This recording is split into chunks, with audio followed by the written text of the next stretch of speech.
Sovereignty जो है concept है जिसको हम पॉलिटिकल साइंस के अलावा लॉ में भी पढ़ते हैं। तो सॉवरेंटी का मतलब होता है द सुप्रीम पावर, इसको हिंदी में हम संप्रभुता बोलते हैं। तो sovereignty is a supreme power over citizen and subjects. कौन से सब्जेक्ट जिसको लॉ ने रेस्ट्रेंट नहीं किया उसको हम बोलते हैं सॉवरेंटी।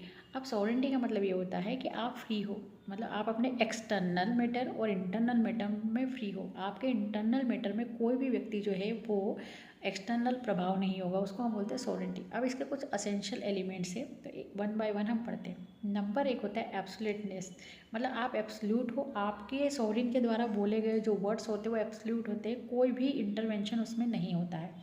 दूसरा होता है एक्सक्लूसिवनेस। एक्सक्लूसिवनेस का मतलब होता है ये आप सारे आपके ग्रुप पे, पीपल पे, एसोसिएशन, सिटीजन्स, लॉ सब पे जो है मतलब वो होते हैं, तो इनको बोलते हैं एक्सक्लूसिव होते हैं वो, इनमें कोई भी काट छाट नहीं होती। तीसरा होता है इंडिविजिबिलिटी। इसका मतलब होता है ये जो राइट ये जो होती है सोवरेन, ये डिवाइडेड नहीं हो सकती, ये बिल्कुल चलती रहेगी, इसको कोई डिवाइड कर ही नहीं सकता।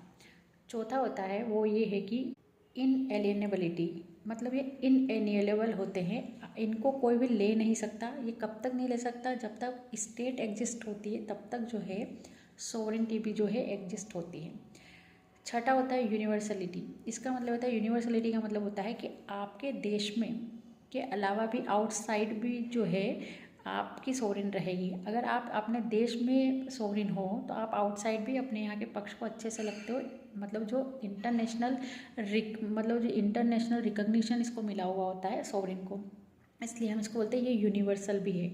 तो ये कुछ पॉइंट है, एक एक बार एक हमें इसका रिवाइज करा देती हूँ। नंबर एक एब्सोल्यूट, दूसरा होता है एक्सक्लूसिवनेस, तीसरा होता है एब्सोल्यूटनेस, इनएलिएनेबिलिटी, यूनिवर्सलिटी, एक्सक्लूसिवनेस, इंडिविजिबिलिटी।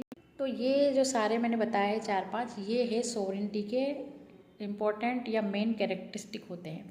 सोवरेन मतलब जो अपने ही देश में, मतलब अपने इंटरनल मामले में किसी एक्सटर्नल या बाहरी तत्वों का कोई भी हस्तक्षेप नहीं होना ही संप्रभुता या सोवरेनिटी है।